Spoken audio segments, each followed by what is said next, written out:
सतनाम श्री वाहिगुरु साहिब जीओ। सतनाम श्री वाहिगुरु साहिब जीओ।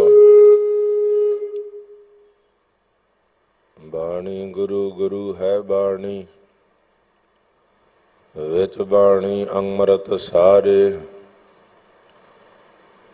गुरबाणी कहे सेवक जन मानै, परतख गुरु निस्तारे।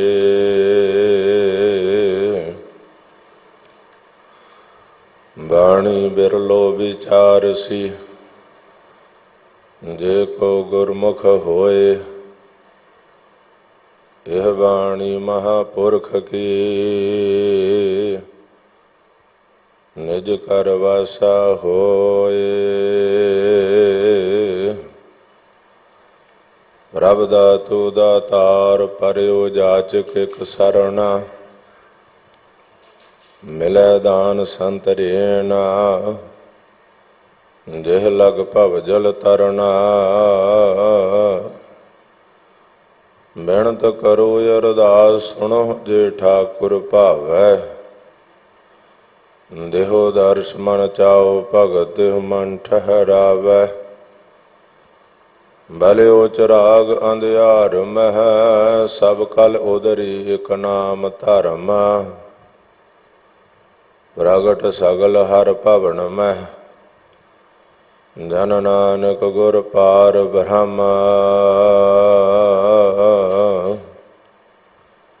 कहाँ बुध प्रभ तुच्छ हमारी, बरन सकै महिमा जो तिहारी। हमना सख्त कर सिफत तुम्हारी, आप लिहो तुम कथा सुधारी। मैं नाही कछ हो नहीं, कछ आहि न मोरा। अवसर लज्जा राख लिहो, सदना जन तोरा। सो कहो टल गुर सेविया, अहनस सहज सुभाय। दर्शन परसय गुरु कै, जन्म मरण दुख जाय। दर्शन परसय गुरु कै, जन्म मरण दुख जाय। सतनाम श्री वाहिगुरु साहिब जीओ। मुंदावणी महला पंजवा। थाल विच तिन वस्तु पईओ, सत संतोख विचारो। अमृत नाम ठाकुर का पयो, जिसका सबसे आधारो।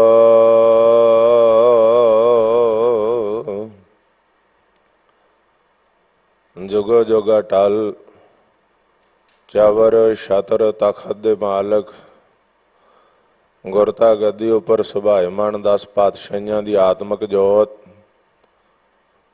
सरकारे कुल आलम हजूरे अनवर पातशाह। बाणी गुरु शब्द गुरु धन धन साहब श्री गुरु ग्रंथ साहब महाराज जी की हाजर हजूरी विच बाला प्रीतम श्री गुरु हरकृष्ण साहब महाराज जी के पावन स्थान गुरुद्वारा श्री बंगला साहिब विखे जुड़ बैठ के और लाइव टेलीकास्ट राही आपो अपने घरां विच बैठ करके सतगुरां दे पावन दरबार दे नितनेम नाल जुड़ बैठी गुरु की साजी नवाजी होई। गुरु प्यारी गुरु सवारी सरबत माई भाई गुरु खालसा साध संगत जीओ। आओ सरबत संगतां सर्व विचारां दी सांझ तो सतगुरां दी बख्शिश कीती होई पावन पवित्र गुरफतेह दी सांझ करिए। कोई भी रसना वांझी ना रहे, बड़े अदब नाल दोवें हथ जोड़ के सतगुरां नूं सीस झुकाओ ਅਤੇ मिल के गज के आखो जी वाहिगुरु जी का खालसा वाहिगुरु जी की फतेह। अपार बख्शिश रहमत होई है मेरे सतगुरां दी, सुभागा समा गुरु चरनां विच जुड़ बैठण दा प्राप्त होया। मनुखा जीवन दी वड्डी बख्शिश है, अमृत वेले दा जागना वड्डी बख्शिश है। अमृत वेले जाके इशनान पाण नित नेम दियां दातां ये भी वड्डी बख्शिश है। सो सतगुरु ने रहमतां कीतियां, अमृत वेले दा जागना बख्शिया, नित नेम दियां दातां बख्शियां। दूर दुराडियां तो चल के कम्मां काजां नूं संकोचदे होए सतगुरां दे पावन दरबार विच पहुंचे हो। सतगुरां दे दर्शन दिदारे कर रहे हैं। अमृत वेले दे नितनेम सरवण कीते है। उपरंत गुरु के साजे नवाजे कीर्तनियां दे पासों भलो भलो रे कीर्तनिया। सतगुरां दी पावन बाणी श्री आसा की वार दे कीर्तन सरवण कीते। उपरंत जो सतगुरां दी पावन बाणी दी लड़ीवार विचार चल रही है, जो पंथ प्रसिद्ध गुरु के साजे नवाजे गुरु प्यारे गुरु सवारे विद्वानां वल्लों लड़ीवार संगतां दे नाल सांझ पाई जा रही है सतगुरां दी पावन बाणी दी कथा विचार दी। सो सतगुर दी रहमत हो रही है। अज दे पावन शब्द दे पाठ आप जी ने सत्कारयोग सिंह साहब ज्ञानी रणजीत सिंह जी मुख ग्रंथी गुरुद्वारा श्री बंगला साहब जी की रसना तो सरवण कीते है। सतगुर रहमत करन असीस बख्शणिया संगतां ने चंद पल सतगुरां दे पावन इस शब्द दे विचार आप सांझे करने हैं कि सतगुरां सानू की उपदेश बख्शिया।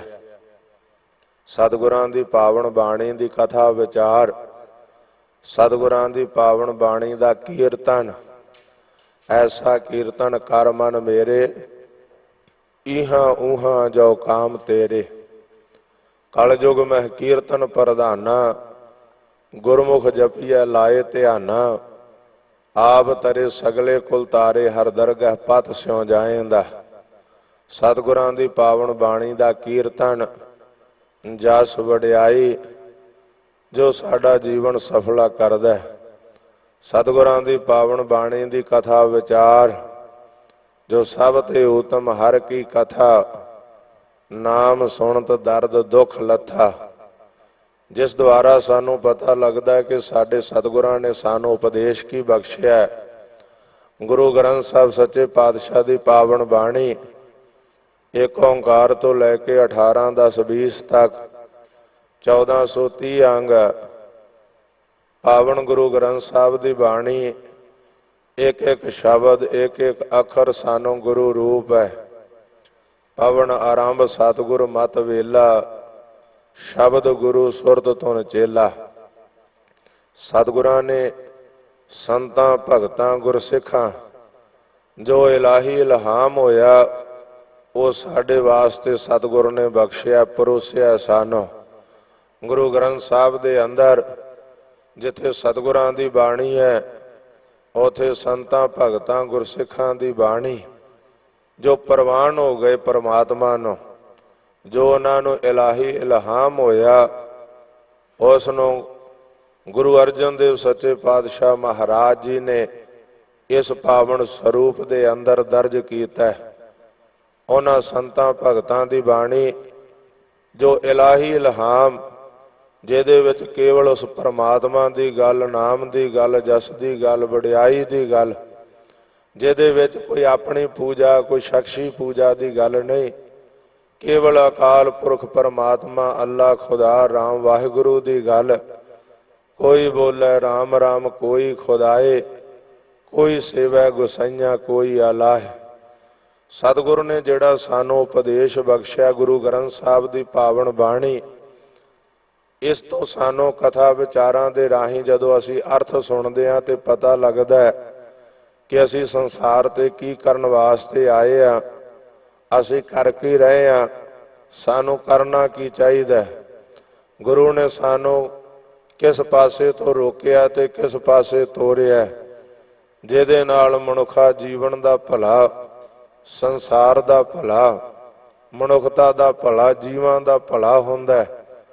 अज दा जो पावन शब्द है ये सतगुर सच्चे पातशाह ने मुंदावणी दी बख्शिश कीती है। पावन स्वरूप गुरबाणी जो उचारी इनू मुंद दिता सतगुर सच्चे पातशाह महाराज ने, मोहर लगा दी, छाप लगा दी सतगुर सच्चे पातशाह ने। मोहर छाप जो गुरु ग्रंथ साहब सच्चे पातशाह की बाणी दे विच जो उपदेश बख्शिया, जो आप जी ने सिंह साहब जी की रचना तो पाठ सरवण किया है, आओ सारे मनोबिरतियां नूं एकाग्रचित करके सतगुरां दे अज पावन इस बख्शे हुए शब्द के विचार असी रल मिल के साझे करिए कि सतगुर सच्चे पातशाह अज दे इस पावन शब्द के राही सानू की बख्शिश कर रहे है। सारी लड़ीवार कथा आप जी ने एक ओंकार तो लैके अज तक सरवण की है।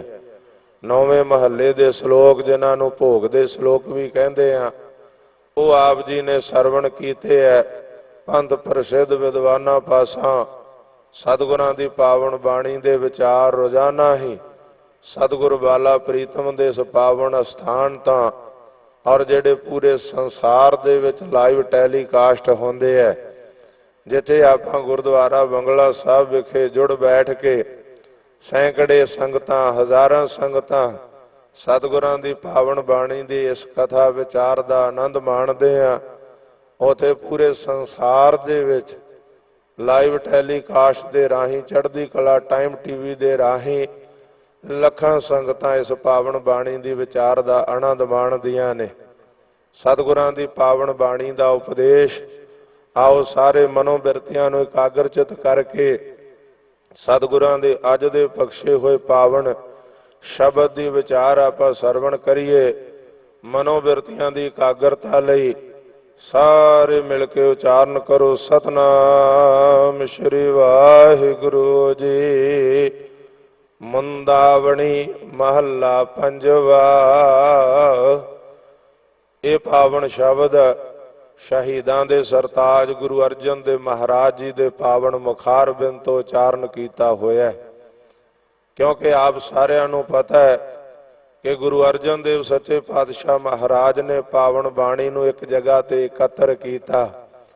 गुरु साहिबानां दी बाणी, संतां भगतां दी बाणी जो सतगुर सच्चे पातशाह ने एक जगह ते एकत्र करके एक पावन स्वरूप जिन्हों असी पहली करतारपुर वाली बीड़ आखदे हां, सतगुर सच्चे पातशाह ने उस स्वरूप दे अंदर उस बाणी नूं दर्ज किया।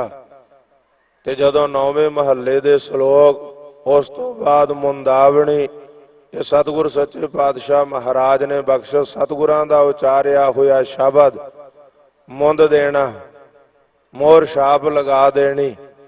जिस तरह असी देखते हैं ग्रंथां विच पढ़दे हैं, इतिहास दीयां बुकां विच पढ़दे हैं कि पुराने समय दे अंदर जिस वेले गुरमुख प्यारिओ राजे महाराजे लोग उन्हां दा खाना तैयार हुंदा, भोजन तैयार हुंदा, तां जिहड़ा राजे महाराजे दा खाना तैयार करवाउंदा मुख सरदार मुख आगू हुंदा। जिस तरह अज प्रधान मंत्री मुख मंत्री दा भोजन तैयार हुंदा तां एक अफसर चैक कराउंदा, चैक उसनूं पहलां टैसट कीता जांदा है, चैक कीता जांदा है कि इस विच कोई मिलावट ना होवे, कोई ऐसा पदार्थ ना मिलिया होवे जिहदे नाल प्रधान मंत्री दे जां जिस दे नाल मुख मंत्री दी सेहत दे उत्ते असर पै जावे, वो बीमार हो जावे, नुकसान होवे। पुराने समय च जिहड़े राजे महाराजे सन उन्हां दा जिहड़ा खाना तैयार हुंदा सी उस दे अंदर भी गुरमुख प्यारिओ कोई मिलावट ना होवे, ਇਸ ਲਈ ਜਦੋਂ ਖਾਣਾ ਤਿਆਰ ਕੀਤਾ ਜਾਂਦਾ ਤਾਂ ਉਸ ਨੂੰ ਚੈੱਕ ਕੀਤਾ ਜਾਂਦਾ ਸੀ, ਫਿਰ ਰਾਜੇ ਨੂੰ ਪਰੋਸਿਆ ਜਾਂਦਾ ਸੀ। ਔਰ ਇਸੇ ਤਰ੍ਹਾਂ ਸਤਿਗੁਰ ਸੱਚੇ ਪਾਤਸ਼ਾਹ ਨੇ ਸਾਨੂੰ ਥਾਲ ਪਰੋਸਿਆ। ਇਹ ਗੁਰਬਾਣੀ ਦਾ ਥਾਲ, ਗੁਰੂ ਦੇ ਸ਼ਬਦਾਂ ਦਾ ਥਾਲ, ਇਹ ਉਸ ਪਰਮਾਤਮਾ ਦੀ ਭਗਤੀ ਦਾ, ਬੰਦਗੀ ਦਾ ਥਾਲ। ਇਹਦੇ ਵਿੱਚ ਜਿਹੜਾ ਸਾਨੂੰ ਭੋਜਨ ਪਰੋਸਿਆ ਉਹਨੂੰ ਸਤਿਗੁਰਾਂ ਨੇ ਮੁੰਦ ਦੇਣਾ ਕੀਤਾ। ਪੁਰਾਣੇ ਸਮੇਂ ਦੇ ਅੰਦਰ ਜਿਵੇਂ ਰਾਜੇ ਖਿਆਲ ਕਰਨਾ, ਆਪਣੀਆਂ ਅੱਖਾਂ ਦੇ ਸਾਹਮਣੇ ਰਾਜੇ ਲੋਕ ਆਪਣੀਆਂ ਅੱਖਾਂ ਦੇ ਸਾਹਮਣੇ ਕੀਮਤੀ ਹੀਰੇ, ਕੀਮਤੀ ਲਾਲ, ਕੀਮਤੀ ਜਵਾਹਰ ਇੱਕ ਵਿਸ਼ੇਸ਼ ਥੈਲੀ ਦੇ ਅੰਦਰ ਪਾ ਕੇ ਉਹਦੇ ਤੇ ਮੋਹਰ ਛਾਪ ਲਗਾ ਦਿੰਦੇ ਸਨ। ਉਸ ਨੂੰ ਮੁੰਦ ਦਿੱਤਾ ਜਾਂਦਾ ਸੀ। ਭਾਵ ਰਾਜੇ ਦੇ ਵੱਲੋਂ ਜਦੋਂ ਮੋਹਰ ਲਗਾ ਦਿੰਦੇ, ਉਸ ਦੇ ਅੰਦਰ ਫਿਰ ਕੋਈ ਮਿਲਾਵਟ ਨਹੀਂ ਸੀ ਹੋ ਸਕਦੀ, ਉਹਦੇ ਵਿੱਚੋਂ ਕੁਝ ਕੱਢਿਆ ਨਹੀਂ ਸੀ ਜਾ ਸਕਦਾ, ਨਾ ਪਾਇਆ ਜਾ ਸਕਦਾ ਸੀ। ਜੇ ਕੁਝ ਕੱਢਿਆ ਤੇ ਪਾਇਆ ਜਾਵੇ ਤਾਂ ਪਤਾ ਲੱਗ ਜਾਂਦਾ ਸੀ ਕਿ ਇਹ ਜਿਹੜੀ ਥੈਲੀ ਹੈ ਇਹਨੂੰ ਮੁੰਦਿਆ ਗਿਆ ਸੀ ਪਰ ਬ੍ਰੇਕ ਹੋ ਗਈ ਹੈ, ਇਸ ਮੋਹਰ ਛਾਪ ਨੂੰ ਤੋੜ ਦਿੱਤਾ ਗਿਆ। ਜਿਹੜੀ ਮੋਹਰ ਲੱਗਦੀ ਸੀ, ਮੋਹਰ ਛਾਪ ਦਾ ਮਤਲਬ ਜੋ ਪਾਇਆ ਰਾਜੇ ਦੀਆਂ ਅੱਖਾਂ ਦੇ ਸਾਹਮਣੇ ਪਾਇਆ। ਰਾਜੇ ਨੇ ਆਪਣੇ ਸਾਹਮਣੇ ਇਹਦੇ ਵਿੱਚ ਹੀਰੇ ਲਾਲ ਪਾ ਕੇ ਉੱਤੋਂ ਮੁੰਦ ਦਿੱਤਾ। ਇਹਦੇ 'ਚ ਹੁਣ ਕੋਈ ਮਰਜ਼ੀ ਦੇ ਨਾਲ ਕੋਈ ਵਸਤੂ ਹੋਰ ਨਹੀਂ ਪਾ ਸਕਦਾ। ਤੇ ਖਿਆਲ ਕਰਨਾ, ਸਤਿਗੁਰਾਂ ਨੇ ਜਿਹੜੀ ਪਾਵਨ ਬਾਣੀ ਸਾਨੂੰ ਬਖਸ਼ੀ ਹੈ, ਇਹ ਵੀ ਪੂਰੇ ਕਾ ਕੀਆ ਸਭ ਕੁਛ ਪੂਰਾ, ਘੱਟ ਵੱਧ ਕੁਛ ਨਹੀਂ। ਇਹ ਵੀ ਸਤਿਗੁਰਾਂ ਨੇ ਜੋ ਪਾ ਦਿੱਤਾ, ਇਹਦੇ ਵਿੱਚ ਕੋਈ ਵਾਧਾ ਘਾਟਾ ਨਹੀਂ ਕੀਤਾ ਜਾ ਸਕਦਾ। ਕੋਈ ਮਨੁੱਖ ਆਪਣੀ ਮਰਜ਼ੀ ਦੇ ਨਾਲ, ਕਿੱਡਾ ਵਿਦਵਾਨ ਹੋਵੇ, ਕਿੱਡਾ ਫਿਲਾਸਫਰ ਹੋਵੇ, ਉਹ ਇਸ ਗੁਰਬਾਣੀ ਦੇ ਵਿੱਚ ਵਾਧਾ ਘਾਟਾ ਨਹੀਂ ਕਰ ਸਕਦਾ। ਲਗਾ ਮਾਤਰਾ ਨੂੰ, ਸ਼ਬਦਾਂ ਨੂੰ ਵਧਾ ਨਹੀਂ ਸਕਦਾ, ਘਟਾ ਨਹੀਂ ਸਕਦਾ। ਇਹ ਸਤਿਗੁਰ ਸੱਚੇ ਪਾਤਸ਼ਾਹ ਮਹਾਰਾਜ ਨੇ ਮੁੰਦ ਦਿੱਤਾ, ਮੁੰਦਰਨ ਕਰ ਦਿੱਤਾ ਇਸ ਦਾ। ਪਰ ਦੁੱਖ ਦੀ ਗੱਲ ਆ ਕਿ ਅੱਜ ਸਾਡੇ ਦੇਖਣ ਵਿੱਚ ਆ ਰਿਹਾ, ਰਾਤ ਹੀ ਸਿੰਘ ਸਾਹਿਬ ਜੀ ਨਾਲ ਵਿਚਾਰ ਹੋ ਰਹੇ ਸਨ। ਪਿਛਲੇ ਲੰਬੇ ਸਮੇਂ ਤੋਂ ਐਸੇ ਯਤਨ ਹੋ ਰਹੇ ਹੈ ਕਿ ਗੁਰੂ ਗ੍ਰੰਥ ਸਾਹਿਬ ਦੀ ਪਾਵਨ ਬਾਣੀ ਦੇ ਵਿੱਚ ਵਾਧਾ ਘਾਟਾ ਕਰਨ ਦੀਆਂ ਕੋਸ਼ਿਸ਼ਾਂ ਹੁੰਦੀਆਂ ਨੇ। ਆਪਣੇ ਆਪ ਨੂੰ ਵਿਦਵਾਨ ਕਹਾਉਣ ਵਾਲੇ ਲੋਕ, ਆਪਣੇ ਆਪ ਨੂੰ ਫਿਲਾਸਫਰ ਕਹਾਉਣ ਵਾਲੇ ਲੋਕ, ਜਾਂ ਕਿਸੇ ਸਾਜ਼ਿਸ਼ ਦੇ ਅਧੀਨ ਗੁਰਬਾਣੀ 'ਚ ਵਾਧਾ ਘਾਟਾ ਕਰਨਾ ਚਾਹੁੰਦੇ ਆ। ਗੁਰਬਾਣੀ ਸਤਿਗੁਰ ਨੇ ਥਾਲ ਪਰੋਸਿਆ। ਅੱਜ ਦੇ ਪਾਵਨ ਸ਼ਬਦ ਵਿੱਚ ਬਚਨ ਵੀ ਹੈ ਕਿ ਥਾਲ ਵਿੱਚ ਤਿੰਨ ਵਸਤੂ ਪਈਓ, ਸਤ ਸੰਤੋਖ ਵਿਚਾਰੋ, ਅੰਮ੍ਰਿਤ ਨਾਮ ਠਾਕੁਰ ਕਾ ਪਇਓ, ਜਿਸ ਕਾ ਸਭ ਸੇ ਆਧਾਰੋ। ਇਹ ਸਤਿਗੁਰ ਨੇ ਥਾਲ ਪਰੋਸਿਆ। ਔਰ ਜੋ ਸਾਨੂੰ ਭੋਜਨ, ਜੋ ਸਾਨੂੰ ਆਤਮਿਕ ਖੁਰਾਕ ਬਖਸ਼ੀ ਹੈ, ਇਹਦੇ ਵਿੱਚ ਮਿਲਾਵਟ ਨਹੀਂ, ਵਾਧਾ ਘਾਟਾ ਨਹੀਂ ਕੀਤਾ ਜਾ ਸਕਦਾ। ਆਪ ਸਾਰਿਆਂ ਨੂੰ ਪਤਾ ਹੋਵੇਗਾ ਕਿ ਪਿਛਲੇ ਸਮੇਂ ਦੇ ਅੰਦਰ ਇੱਕ ਪੰਚਖੰਡ ਭਸੌੜ ਦੇ ਨਾਂ ਤੇ ਸੰਸਥਾ ਬਣੀ, ਔਰ ਉਸ ਨੇ ਗੁਰਮੁਖੀ ਕੋਰਸ ਨਾਂ ਦੇ ਕਿਤਾਬਾਂ ਜੋ ਸੀ ਤਿਆਰ ਕੀਤੀਆਂ, ਜਿਸ ਨੂੰ ਪੰਥ ਨੇ ਪ੍ਰਵਾਨ ਨਹੀਂ ਕੀਤਾ। ਔਰ ਸ੍ਰੀ ਅਕਾਲ ਤਖਤ ਸਾਹਿਬ ਤੋਂ ਉਹਨਾਂ ਕਿਤਾਬਾਂ ਨੂੰ ਜਮ੍ਹਾਂ ਕਰਾਉਣ ਦੇ ਹੁਕਮ ਜਾਰੀ ਹੋਏ ਸਨ ਕਿ ਇਹਨਾਂ ਨੂੰ ਸੰਗਤ ਦੇ ਵਿੱਚ ਪ੍ਰਚਾਰਿਆ ਨਾ ਜਾਵੇ, ਸੰਗਤਾਂ 'ਚ ਡਿਲੀਵਰ ਨਾ ਕੀਤਾ ਜਾਵੇ। ਇਹ ਗੁਰਮਤਿ ਅਨੁਸਾਰ ਨਹੀਂ ਹਨ, ਪਾਬੰਦੀ ਲੱਗੀ ਸੀ। ਅੱਜ ਵੀ ਐਸੀਆਂ ਕੋਸ਼ਿਸ਼ਾਂ ਕਿ ਗੁਰੂ ਗ੍ਰੰਥ ਸਾਹਿਬ ਦੇ ਅੰਦਰ ਵਾਧਾ ਘਾਟਾ ਕਰਨ ਦੀਆਂ ਕੋਸ਼ਿਸ਼ਾਂ, ਕਿਉਂਕਿ ਗੁਰਮੁਖ ਪਿਆਰਿਓ, ਜਦੋਂ ਕਿਸੇ ਮਨੁੱਖ ਦੀ ਸਰੀਰਕ ਖੁਰਾਕ ਵਿੱਚ ਮਿਲਾਵਟ ਹੋਵੇਗੀ, ਉਹ ਸਰੀਰਕ ਤੌਰ ਤੇ ਬਿਮਾਰ ਪੈ ਜਾਵੇਗਾ। ਜਦੋਂ ਕਿਸੇ ਦੀ ਸਰੀਰਕ ਖੁਰਾਕ ਵਿੱਚ ਮਿਲਾਵਟ ਹੋਵੇਗੀ ਤਾਂ ਉਹ ਸਰੀਰਕ ਤੌਰ ਤੇ ਬਿਮਾਰ ਹੋ ਜਾਂਦਾ ਹੈ। ਤੇ ਜਿਹੜੀ ਸਾਡੀ ਆਤਮਿਕ ਖੁਰਾਕ ਹੈ, ਜਦੋਂ ਇਸ ਵਿੱਚ ਮਿਲਾਵਟ ਹੋਵੇਗੀ, ਅਸੀਂ ਆਤਮਿਕ ਤੌਰ ਤੇ ਬਿਮਾਰ ਹੋ ਜਾਵਾਂਗੇ। ਸਤਿਗੁਰਾਂ ਨੇ ਤਾਂ ਹੀ ਮੁੰਦੜਿਆ, ਤਾਂ ਹੀ ਸਤਿਗੁਰ ਸੱਚੇ ਪਾਤਸ਼ਾਹ ਨੇ ਮੁੰਦਰਨ ਕੀਤਾ कि इस विच कोई मिलावट ना कर सके, इस विच कोई वाधा घाटा ना कर सके। पर आ पिछले दिनों च असीं देखिया, तुसीं भी सारिਆਂ ने पढ़िया सुनिया होवेगा, प्रिंट मीडिया बिजलई मीडिया दे उपर सोशल मीडिया दे उत्ते सारा वायरल होया कि अमेरिका की धरती ते बैठ के किसी मनुख ने गुरबाणी दे अंदर लगा मात्रा दे वाधे घाटे अपनी मर्जी अनुसार कोशिश की। गुरु साहब दे स्वरूप चाइना तो छपवा के संगतां च डिलीवर कर दिते। संगतां दे अंदर वो पावन स्वरूपां नूं डिलीवर कर दिता। हुण उहदे च मिलावटां ने। श्री अकाल तखत साहब नूं एक्शन लेना पिया। और मैं बेनती करा गुरमुख प्यारिओ, किसी नूं इस गल दा हक नहीं है, किसी कोल इस गल दी अथॉरिटी नहीं है, किसी कोल इस गल दी ताकत नहीं है कि वह गुरु ग्रंथ साहब दी बाणी विच शब्दां दा जां लगा मात्रां दा वाधा घाटा कर सके। ऐसियां कोशिशां हुंदियां रहियां कि संगतां दी सिखां दी खुराक विच जिवें इतिहास विच मिलावटां करन विच विरोधी लोग कामयाब होए, पर गुरु ग्रंथ साहब सच्चे पातशाह दी पावन बाणी विच अज तक सिख पंथ दे वल्लों मिलावट नहीं होण दित्ती गई। भावें जंगां युद्धां दा समां रिहा, खालसा जंगलां च रिहा, उजाड़ बियाबान जंगलां च बुढ़ा जौड़ दी धरती जां होर थावां ते गिणती भी बड़ी थोड़ी रही, पर उन्होंने गुरु ग्रंथ साहब की पावन बाणी दे अंदर मिलावट नहीं होण देती, किसी नूं वाधा घाटा करन दी इजाजत नहीं देती। पर अज ऐसे जाता ना बहुत ज्यादा वड्डी पद्धर ते हो रहे हैं।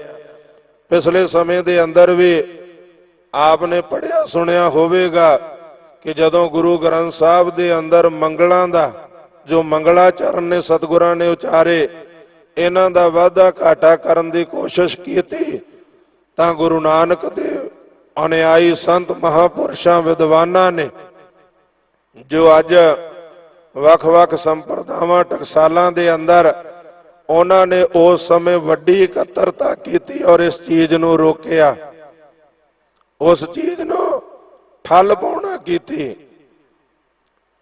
उन्हां महापुरुषां ने विद्वानां ने कि गुरु ग्रंथ साहब की बाणी दे अंदर कोई मिलावट ना हो सके।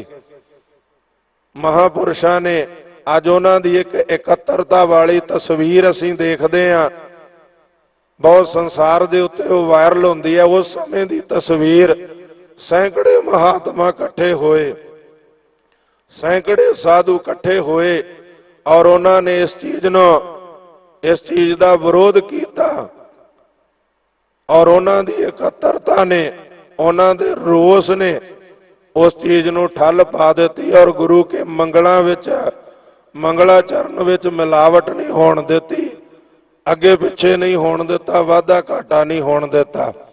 मैं बेनती करूंगा कि जो पिछले दिनों के अंदर ऐसी घटना हुई है,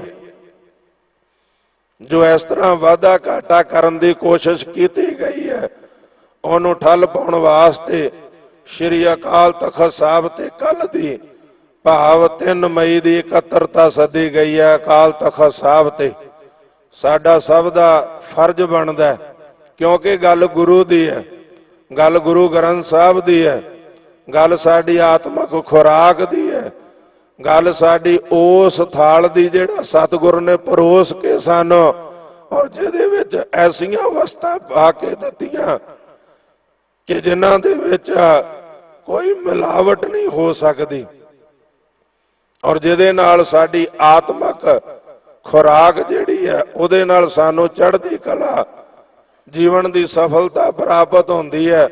तो मैं समझदा सारे महापुरुषां नूं, विद्वानां नूं, जिहड़े गुरु नूं समर्पित है, जिहड़े गुरु ग्रंथ साहब सच्चे पातशाह ते शरधा रखदे आ, उन्हां दा फर्ज बनदा है। साडे अनेकां गिले शिकवे हो सकदे आ प्रबंध दे नाल, पर जिथे गल गुरु दी है उथे असीं सब ने इकत्तर होना है। उथे बाणी दा शब्द होए इकत्तर मिलो मेरे भाई, ये वचन साडी अगवाई करते हैं। श्री अकाल तखत साहब तो सदा है। और मैं बेनती करा गुरु ग्रंथ साहब के बारे है, जिन्नियां पंथ दियां नुमाइंदा जथेबंदियां, जिन्नियां संस्थावां ने, जिन्ने संत महापुरुष ने, उन्होंने अपने लिखती विचार लैके जाना चाहिए। ये नहीं देखना कि साडा कोई प्रबंध नाल गिला शिकवा है। मैं बेनती करा कि असी गुरुद्वारे गुरु करके आने हैं, प्रधान कोई होवे, ग्रंथी कोई होवे, मैंबर कोई होवे, इस गल का कोई मतलब नहीं है। असी तो गुरु करके आना है, असी तो गुरु ग्रंथ साहब करके आना है। और जेड़ा अकाल तखत है वो साडा सिख प्रभु सत्ता का केंद्र है। अकाल तखत मीरी दी पीरी दे मालक गुरु हरगोबिंद साहब सच्चे पातशाह का बख्शिया। ते असी अकाल तखत साहब ते गुरु करके जाना है।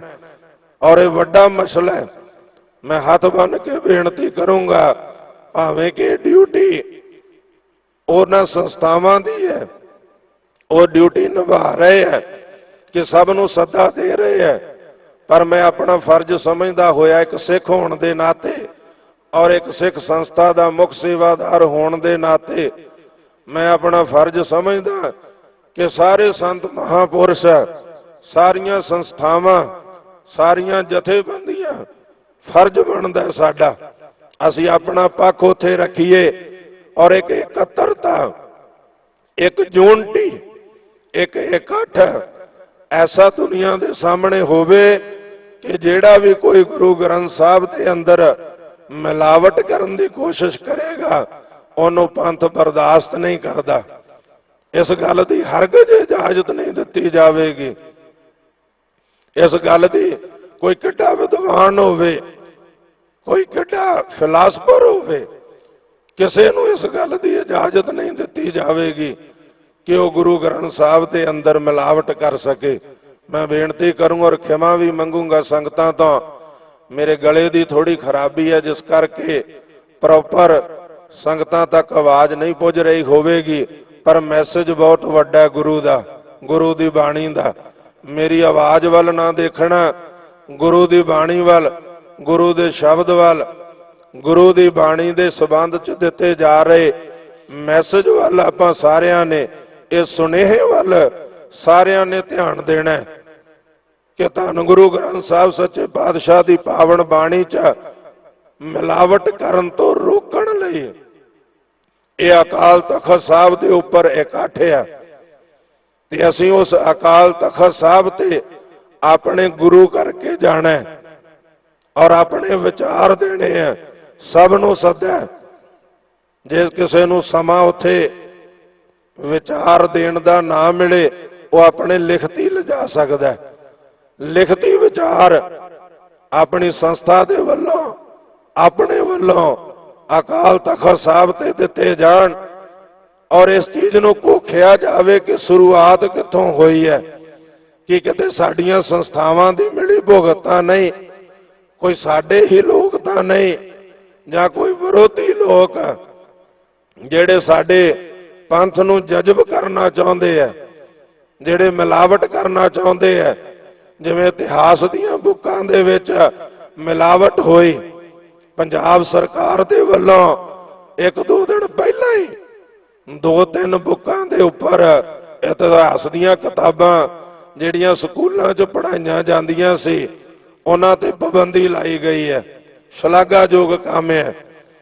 जिहड़ियां किताबां नूं पंथ प्रवान नहीं करदा, जिहड़ी मिलावट नूं सिख प्रवान नहीं करदा, वो क्यों स्कूलां च पढ़ाई जावे, चाहे वो केंद्र दी सरकार वालों होवे ते चाहे वो किसी स्टेट सूबे दी सरकार वालों होवे। शलाघायोग काम है। और सजावां भी दित्तियां जाणियां चाहीदियां उन्हां लोकां नूं जेड़े मिलावटां करदे, चाहे साडे इतिहास दे अंदर चाहे गुरबाणी दे अंदर। सख्त सजावां, धार्मिक सजावां भी होण, कानूनी सजावां भी होण, क्योंकि सतगुर ने किसी नूं अधिकार नहीं दिता कि वह गुरबाणी च वाधा घाटा कर सके। वो लगा मात्रा नूं हटा देवे जां लगा मात्रा वधा देवे जां शब्दां दा ਵਾਧਾ ਕਰ ਦੇਵੇ। ਗੁਰੂ ਅਰਜਨ ਦੇਵ ਮਹਾਰਾਜ ਨੇ ਉਹਨਾਂ ਜਿਹੜੇ ਕੁਝ ਭਗਤ ਬਾਣੀ ਲੈ ਕੇ ਆਏ ਸਨ ਆਪਣੀ, ਪਰ ਉਹ ਗੁਰੂ ਦੇ ਬਾਣੀ ਦੇ ਤੁਲ ਨਹੀਂ ਸੀ, ਉਹਨੂੰ ਗੁਰਬਾਣੀ 'ਚ ਜਗ੍ਹਾ ਨਹੀਂ ਦਿੱਤੀ, ਥਾਂ ਨਹੀਂ ਦਿੱਤੀ। ਸੋ ਇਸ ਕਰਕੇ ਮੈਂ ਸਮਝਦਾ ਕਿ ਅੱਜ ਲੋੜ ਹੈ ਸਾਨੂੰ ਇਸ ਪਾਸੇ ਧਿਆਨ ਦੇਣ ਦੀ ਕਿ ਸਾਡੇ ਇਤਿਹਾਸ ਵਿੱਚ ਤਾਂ ਮਿਲਾਵਟਾਂ ਕੀਤੀਆਂ ਨੇ, ਪਰ ਬਾਣੀ ਵਿੱਚ ਕੋਈ ਮਿਲਾਵਟ ਨਾ ਹੋ ਜਾਵੇ। ਸਮੇਂ ਤੇ ਢੁਕਵਾਂ ਜਵਾਬ ਇਸ ਦਾ ਸਾਰੀ ਕੌਮ ਨੂੰ, ਸਾਰੇ ਪੰਥ ਨੂੰ ਦੇਣਾ ਚਾਹੀਦਾ। ਔਰ ਜਿਹੜਾ ਕੱਲ ਦਾ ਇਕੱਠ ਅਕਾਲ ਤਖਤ ਸਾਹਿਬ ਤੇ ਸੱਦਿਆ, ਕਿਉਂਕਿ ਹਰ ਸਿੱਖ ਸ੍ਰੀ ਅਕਾਲ ਤਖਤ ਸਾਹਿਬ ਨੂੰ ਸਮਰਪਿਤ ਹੈ। ਅਸੀਂ ਅਕਾਲ ਤਖਤ ਸਾਹਿਬ ਨੂੰ ਸਮਰਪਿਤ ਹੋ ਕੇ ਇਸ ਇਕੱਤਰਤਾ 'ਚ ਭਾਗ ਲੈਣਾ। ਉਹਨਾਂ ਲੋਕਾਂ ਦੀ ਪਛਾਣ ਵੀ ਕਰਨੀ ਹੈ ਕਿ ਜਿਹੜੇ ਇਸ ਚੀਜ਼ ਨੂੰ ਬੜਾਵਾ ਦਿੰਦੇ ਆ, ਜਿਹੜੇ ਇਹੋ ਜਿਹੇ ਲੋਕਾਂ ਦੀ ਪਿੱਠ ਥਾਪੜਦੇ ਆ, ਇਹੋ ਜਿਹੇ ਲੋਕਾਂ ਦੀ ਮਦਦ ਕਰਦੇ ਆ, ਇਹੋ ਜਿਹੇ ਲੋਕਾਂ ਦਾ ਸਾਥ ਦਿੰਦੇ ਆ ਕਿ ਜਿਹੜੇ ਗੁਰੂ ਗ੍ਰੰਥ ਸਾਹਿਬ ਦੀ ਬਾਣੀ 'ਚ ਮਿਲਾਵਟ ਕਰਨ। ਉਹਨਾਂ ਲੋਕਾਂ ਦੀ ਪਛਾਣ ਵੀ ਕਰਨੀ ਹੈ, ਉਹਨਾਂ ਲੋਕਾਂ ਨੂੰ ਵੀ ਪਛਾਣਨਾ। ਸੋ ਆਓ, ਸਤਿਗੁਰ ਸੱਚੇ ਪਾਤਸ਼ਾਹ ਨੇ ਇਹ ਪਾਵਨ ਬਾਣੀ ਜੋ ਸਾਨੂੰ ਬਖਸ਼ਿਸ਼ ਕੀਤੀ ਹੈ, ਪੂਰੇ ਕਾ ਕੀਆ ਸਭ ਕੁਛ ਪੂਰਾ, ਘੱਟ ਵੱਧ ਕਿਛ ਨਾਹੀਂ। ਇਹ ਸਤਿਗੁਰ ਦਾ ਕੀਤਾ ਹੋਇਆ ਸਾਰਾ ਕੁਝ ਪੂਰਾ ਹੈ, ਕੁਝ ਘੱਟ ਵੱਧ ਨਹੀਂ ਹੈ ਕਿ ਕੋਈ ਮਨੁੱਖ, ਕੋਈ ਵਿਦਵਾਨ ਜਾਂ ਕੋਈ ਫਿਲਾਸਫਰ ਇਹਦੇ ਤੇ ਆਪਣੀ ਮਤ ਠੋਸ ਸਕੇ ਜਾਂ ਕਿਸੇ ਸਾਜ਼ਿਸ਼ ਦੇ ਅਧੀਨ ਬਾਣੀ 'ਚ ਮਿਲਾਵਟ ਕਰੇ। ਸਤਿਗੁਰ ਸੱਚੇ ਪਾਤਸ਼ਾਹ ਬਚਨ ਕਰਦੇ ਆ ਕਿ ਥਾਲ ਵਿੱਚ 3 ਵਸਤੂ ਪਈਓ, ਕਿ ਗੁਰਮੁਖੋ ਇਹ ਗੁਰਬਾਣੀ ਦਾ ਥਾਲ ਪਰੋਸਿਆ, ਇਹਦੇ 'ਚ 3 ਅਵਸਥਾ ਨੇ, ਇੱਕ ਸਤ ਆ, ਇੱਕ ਸੰਤੋਖ ਆ, ਇੱਕ ਵਿਚਾਰ ਆ। ਇਹ 3 ਅਵਸਥਾ ਨੇ। ਅੰਮ੍ਰਿਤ ਨਾਮ ਠਾਕੁਰ ਕਾ ਪਇਓ, ਇਹਦੇ ਵਿੱਚ ਅੰਮ੍ਰਿਤ ਨਾਮ ਆ ਉਸ ਠਾਕੁਰ ਦਾ, ਉਸ ਮਾਲਕ ਦਾ, ਉਸ ਪਰਮਾਤਮਾ ਦਾ, ਜਿਸ ਕਾ ਸਭ ਆਧਾਰੋ, ਜਿਹਦਾ ਸਾਰਿਆਂ ਨੂੰ ਆਸਰਾ ਹੈ, ਜਿਹਦੇ ਆਸਰੇ ਨਾਲ ਆ ਸੰਸਾਰ ਖੜਾ ਹੈ, ਜਿਹਦੇ ਆਸਰੇ ਨਾਲ ਧਰਤੀ ਖੜੀ ਹੈ, ਜਿਹਦੇ ਆਸਰੇ ਨਾਲ ਅਸੀਂ ਤੁਰੇ ਫਿਰਦੇ ਹਾਂ, ਜਿਹਦੇ ਆਸਰੇ ਦੇ ਨਾਲ, ਜਿਹਦੀ ਜੋਤ ਦੇ ਨਾਲ, ਜਿਹਦੇ ਬਲ ਦੇ ਨਾਲ ਸਾਡੀਆਂ ਅੱਖਾਂ ਦੇਖਦੀਆਂ ਨੇ, ਸਾਡੇ ਕੰਨ ਸੁਣਦੇ ਆ, ਸਾਡੀ ਰਸਨਾ ਬੋਲਦੀ ਹੈ, ਸਾਡੇ ਹੱਥ ਪੈਰ ਕੰਮ ਕਰਦੇ ਆ। ਇਹ ਉਸ ਦਾ ਆਸਰਾ ਹੈ। ਤੇ ਨਾਲ ਹੀ ਮੈਂ ਬਚਨ ਕਰਾਂ, ਗੁਰਮੁਖ ਪਿਆਰਿਓ, ਸਤਿਗੁਰ ਨੇ ਸਾਨੂੰ ਬਾਣੀ 'ਚ ਸਤ ਦਿੱਤਾ ਹੈ, ਸੰਤੋਖ ਦਿੱਤਾ ਹੈ। ਸੱਚ ਕੀ ਹੈ? ਜਿਹੜਾ ਸਦਾ ਰਹਿਣ ਵਾਲਾ, ਜਿਹੜਾ ਵੱਧਦਾ ਘਟਦਾ ਨਹੀਂ, ਜਿਹੜਾ ਹਰ ਸਮੇਂ ਇੱਕੋ ਜਿਹਾ, ਉਹ ਹੈ ਪਰਮਾਤਮਾ, ਉਹ ਹੈ ਅਕਾਲ ਪੁਰਖ। ਉਹਦਾ ਨਾਮ ਅੱਲਾ ਕਹਿ ਲੋ, ਰਾਮ ਕਹਿ ਲੋ, ਖੁਦਾ ਕਹਿ ਲੋ, ਵਾਹਿਗੁਰੂ ਕਹਿ ਲੋ, ਉਹ ਹੈ ਸੱਚ। ਜਿਵੇਂ ਗੁਰਮੁਖ ਪਿਆਰਿਓ, ਸੱਚ ਨੂੰ ਵਧਾਇਆ ਘਟਾਇਆ ਨਹੀਂ ਜਾ ਸਕਦਾ, ਸੱਚ ਸਦਾ ਰਹਿਣ ਵਾਲਾ ਹੈ। 10ਵੇਂ ਪਾਤਸ਼ਾਹ ਦੇ ਬਚਨ ਨੇ ਕਿ ਜਿਮੀ ਜਮਾਨ ਕੇ ਵਿਖੈ ਸਮਸਤ ਇੱਕ ਜੋਤ ਹੈ, ਨਾ ਘਾਟ ਹੈ ਨਾ ਬਾੜ ਹੈ, ਨਾ ਘਾਟ ਬਾੜ ਹੋਤ ਹੈ। ਇਹ ਸਾਰੇ ਸੰਸਾਰ ਦੇ ਅੰਦਰ, ਜਰਰੇ ਜਰਰੇ ਦੇ ਅੰਦਰ ਉਸ ਪਰਮਾਤਮਾ ਦੀ ਜੋਤ ਹੈ, ਨਾ ਉਹ ਵੱਧਦੀ ਹੈ ਨਾ ਘਟਦੀ ਹੈ। ਕੋਈ ਵਧਾਉਣਾ ਚਾਹਵੇ ਵੱਧ ਨਹੀਂ ਸਕਦੀ, ਘਟਾਉਣਾ ਚਾਹਵੇ ਘਟ ਨਹੀਂ ਸਕਦੀ। ਜਿਵੇਂ 100 ਦਾ ਨੋਟ ਹੈ ਨਾ, ਉਹਨੂੰ ਤੁਸੀਂ ਪੈਰਾਂ ਥੱਲੇ ਰੱਖ ਲਓ, ਉਹ ਤਾਂ ਵੀ 100 ਦਾ, ਉਹਨੂੰ ਪਿੱਠ ਥੱਲੇ ਰੱਖ ਲਓ, ਉਹ ਤਾਂ ਵੀ 100 ਦਾ, ਜੇ ਉਹਨੂੰ ਤੁਸੀਂ ਸਿਰ ਤੇ ਰੱਖ ਲਓ, ਉਹ ਤਾਂ ਵੀ 100 ਦਾ। ਉਹਦਾ ਆਦਰ ਮਾਣ ਕਰੋ, ਸਤਿਕਾਰ ਕਰੋ, ਉਹ ਤਾਂ ਵੀ 100 ਦਾ। ਜੇ ਉਹਦਾ ਨਰਾਦਰ ਕਰੋ, ਤਿਰਸਕਾਰ ਕਰੋ, ਉਹ ਤਾਂ ਵੀ 100 ਦਾ। ਉਹਨੇ 100 ਦਾ ਰਹਿਣਾ। ਇਸੇ ਤਰ੍ਹਾਂ ਉਹ ਪਰਮਾਤਮਾ ਸੱਚ ਹੈ, ਉਹ ਸਦਾ ਰਹਿਣ ਵਾਲਾ। ਸੱਚ ਉਹੀ ਹੈ ਜਿਹਨੇ ਸਦਾ ਰਹਿਣਾ, ਸਤ। ਤੇ ਇਹ ਸਤਿਗੁਰਾਂ ਦੀ ਪਾਵਨ ਬਾਣੀ ਦੇ ਅੰਦਰ ਸਤਿਗੁਰ ਨੇ ਸਾਨੂੰ ਸਤ ਪਰੋਸਿਆ। ਜਿਵੇਂ ਰਾਜਾ ਮੋਹਰ ਲਾ ਦਿੰਦਾ ਹੀਰੇ ਲਾਲ ਜਵਾਹਰ ਪਾ ਕੇ, ਇਹਦੇ ਵਿੱਚ ਨਾਮ ਦੇ ਹੀਰੇ ਹੈ, ਇਹਦੇ ਵਿੱਚ ਪ੍ਰੇਮ ਦੇ ਜਵਾਹਰ ਆ, ਇਹਦੇ ਚ ਵਿਰਾਗ ਦੇ ਮੋਤੀ ਹੈ। ਗੁਰੂ ਗ੍ਰੰਥ ਸਾਹਿਬ ਦੀ ਬਾਣੀ ਦੇ ਅੰਦਰ ਜੋ ਸਾਨੂੰ ਬਖਸ਼ਿਸ਼ ਹੁੰਦੀ ਹੈ, ਸੋ ਸਤਿਗੁਰ ਬਚਨ ਕਰਦੇ ਹੈ ਕਿ ਥਾਲ ਵਿੱਚ ਤਿੰਨ ਵਸਤੂ ਪਈਓ, ਸਤ ਸੰਤੋਖ ਵਿਚਾਰੋ, ਅੰਮ੍ਰਿਤ ਨਾਮ ਠਾकुर ਕਾ ਪਇਓ, ਜਿਸ ਕਾ ਸਭ ਸੁਧਾਰੋ। ਇਸ ਬਾਣੀ ਵਿੱਚ ਨਾਮ ਅੰਮ੍ਰਿਤ ਹੈ। ਨੌਨੇ ਦੇ ਅੰਮ੍ਰਿਤ ਪ੍ਰਭ ਕਾ ਨਾਮ, ਉਹ ਪ੍ਰਭੂ ਦਾ ਨਾਮ, ਉਹਨੂੰ ਆਪਾਂ ਹਿਰਦੇ ਚ ਵਸਾਉਣਾ। ਔਰ ਦੂਸਰਾ ਬਚਨ ਕਰਾਂ, ਇਹ ਮੁੰਦਾਵਣੀ ਹੈ। ਮੁੰਦਾਵਣੀ ਨੂੰ ਬੁਝਾਰਤ ਵੀ ਆਖਿਆ ਜਾਂਦਾ ਹੈ। ਬੁਝਾਰਤ ਪਹੇਲੀ, ਪੋਠੋਹਾਰ ਦਾ ਇਲਾਕਾ, ਉਹਦੇ ਅੰਦਰ ਪੋਠੋਹਾਰ ਬੋਲੀ ਦੇ ਅੰਦਰ, ਪਾਕਿਸਤਾਨ ਦੇ ਅੰਦਰ, ਕਸ਼ਮੀਰ, ਕੁਝ ਪੰਜਾਬ ਦਾ ਇਲਾਕਾ, ਉਹਨੂੰ ਪੋਠੋਹਾਰ ਦਾ ਇਲਾਕਾ ਕਿਹਾ ਜਾਂਦਾ ਹੈ। ਉਹਦੇ ਅੰਦਰ ਮੁੰਦਾਵਣੀ ਬੁਝਾਰਤ ਨੂੰ ਕਿਹਾ ਜਾਂਦਾ, ਪਹੇਲੀ ਨੂੰ। ਸਤਿਗੁਰਾਂ ਨੇ ਇੱਕ ਬੁਝਾਰਤ ਪਾਈ ਹੈ, ਇੱਕ ਪਹੇਲੀ ਸਾਡੇ ਸਾਹਮਣੇ ਰੱਖੀ ਹੈ। ਗੁਰੂ ਗ੍ਰੰਥ ਸਾਹਿਬ ਦੀ ਬਾਣੀ ਦੇ ਅੰਦਰ 645 ਅੰਗ ਦੇ ਉੱਪਰ ਜ਼ਿਕਰ ਆਉਂਦਾ ਹੈ ਕਿ ਇਹ ਮੁੰਦਾਵਣੀ ਸਤਿਗੁਰ ਪਾਈ, ਗੁਰਸਿੱਖਾਂ ਲੱਦੀ ਭਾਲ। ਉਥੇ ਮੁੰਦਾਵਣੀ ਦਾ ਅਰਥ ਹੈ ਬੁਝਾਰਤ। ਬੁਝਾਰਤ ਪਹੇਲੀ ਸਤਿਗੁਰ ਨੇ ਜ਼ਿਕਰ ਕੀਤਾ ਕਿ ਬਾਣੀ ਦਾ ਥਾਲ ਹੈ। ਇਸ ਥਾਲ ਵਿੱਚ ਤਿੰਨ ਵਸਤਾਂ ਨੇ, ਸਤ ਸੰਤੋਖ ਵਿਚਾਰੋ। ਪਰ ਜਦੋਂ ਅੱਗੇ ਅਸੀਂ ਪੜ੍ਹਦੇ ਹਾਂ ਕਿ ਅੰਮ੍ਰਿਤ ਨਾਮ ਠਾकुर ਕਾ ਪਇਓ, ਫਿਰ ਚਾਰ ਵਸਤਾਂ ਬਣ ਜਾਂਦੀਆਂ। ਸਤਿਗੁਰਾਂ ਨੇ ਤਿੰਨ ਕਿਹਾ। ਹੁਣ ਇਹਨੂੰ ਜਦੋਂ ਸੁਧ ਪੜ੍ਹਨਾ, ਜਦੋਂ ਸੁਧ ਅਰਥ ਕਰਨਾ, ਇਸ ਮੁੰਦਾਵਣੀ ਨੂੰ, ਇਸ ਬੁਝਾਰਤ ਨੂੰ, ਇਸ ਪਹੇਲੀ ਨੂੰ ਜਦੋਂ ਅਸੀਂ ਜਾਣਨਾ, ਤੇ ਸਤਿਗੁਰ ਸੱਚੇ ਪਾਤਸ਼ਾਹ ਮਹਾਰਾਜ ਬਚਨ ਕਰਦੇ ਆ ਕਿ ਭਾਈ ਥਾਲ ਵਿੱਚ ਤਿੰਨ ਵਸਤੂ ਪਈਓ, ਸਤ ਸੰਤੋਖ ਵਿਚਾਰੋ। ਇਹ ਤੂੰ ਵਿਚਾਰ ਲੈ, ਇਹਨੂੰ ਜਾਣ ਲੈ, ਸਮਝ ਲੈ ਕਿ ਇਹਦੇ ਅੰਦਰ ਸਤ ਆ, ਸੰਤੋਖ ਆ। ਫਿਰ ਤੀਜੀ ਵਸਤੂ ਕੀ ਹੈ? ਅੰਮ੍ਰਿਤ ਨਾਮ ਠਾकुर ਕਾ ਪਇਓ। ਸਿੰਘ ਸਾਹਿਬ ਬੈਠੇ ਹੈ, ਗੁਰੂ ਮਹਾਰਾਜ ਦੀ ਤਾਬਿਆ, ਵੱਡਾ ਖਜ਼ਾਨਾ ਹੈ ਉਹਨਾਂ ਕੋਲ। ਗੁਰਬਾਣੀ ਦੀ ਵਿਆਖਿਆ ਤੁਸੀਂ ਉਹਨਾਂ ਤੋਂ ਸੁਣਦੇ ਹੋ, ਉਹ ਆਪ ਜੀ ਨੂੰ ਬਚਨ ਸੁਣਾਉਂਦੇ ਰਹਿੰਦੇ ਹੈ। ਔਰ ਇਹ ਜਿਹੜੀ ਮੁੰਦਾਵਣੀ ਹੈ, ਇਹ ਪਹੇਲੀ ਹੈ। ਜਦੋਂ ਇਸ ਨੂੰ ਮੁੰਦਾਵਣੀ ਬੁਝਾਰਤ ਨੂੰ ਗੁਰਸਿੱਖਾਂ ਨੇ ਸਮਝਣਾ, ਤਾਂ ਇਹਦੇ ਵਿੱਚ ਵਿਚਾਰੋ ਸ਼ਬਦ ਜਿਹੜਾ ਉਹ ਵਿਚਾਰ ਦਾ ਆ ਜਾਵੇਗਾ, ਸਮਝਦਾ ਆ ਜਾਵੇਗਾ ਕਿ ਵਸਤਾਂ ਤੇ ਤਿੰਨ ਹੀ ਹੈ। ਥਾਲ ਵਿੱਚ ਤਿੰਨ ਵਸਤਾਂ ਨੇ, ਇੱਕ ਸਤ ਆ, ਇੱਕ ਸੰਤੋਖ ਹੈ, ਔਰ ਇੱਕ ਅੰਮ੍ਰਿਤ ਨਾਮ, ਜਿਹੜਾ ਅਗਲੀ ਤੁਕ ਵਿੱਚ ਸਤਿਗੁਰਾਂ ਨੇ ਬਖਸ਼ਿਆ ਕਿ ਅੰਮ੍ਰਿਤ ਨਾਮ ਠਾकुर ਕਾ ਪਇਓ।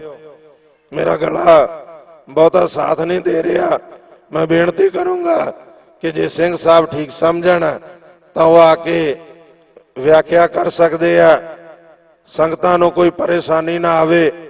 ਔਰ ਜੋ ਉਹਨਾਂ ਦਾ ਵਿਚਾਰ ਹੈ, ਉਹਨਾਂ ਦੇ ਹੁਕਮ ਅਨੁਸਾਰ 5-10 ਮਿੰਟ ਦਾ ਸਮਾਂ ਹੋਰ ਹੈ, ਇਸੇ ਤਰ੍ਹਾਂ ਸੰਗਤਾਂ ਪ੍ਰਵਾਨ ਕਰ ਲੈਣ। ਮੇਰੇ ਵੱਲੋਂ ਬੇਨਤੀ ਹੈ ਸਿੰਘ ਸਾਹਿਬ ਨੂੰ ਕਿ ਜੇ ਉਹ ਮੁਨਾਸਬ ਸਮਝਣ ਤਾਂ ਉਹ ਅੱਗੇ ਵਿਆਖਿਆ ਕਰ ਸਕਦੇ ਆ। ਮੈਂ ਬੇਨਤੀ ਕਰ ਰਿਹਾ ਸੀ, ਧਿਆਨ ਜੋੜਿਓ। ਥਾਲ ਵਿੱਚ ਤਿੰਨ ਵਸਤੂ ਪਈਓ, ਸਤ ਸੰਤੋਖ ਵਿਚਾਰੋ। ਇੱਕ ਸਤ ਹੈ, ਇੱਕ ਸੰਤੋਖ ਹੈ, ਇੱਕ ਅੰਮ੍ਰਿਤ ਨਾਮ ਹੈ।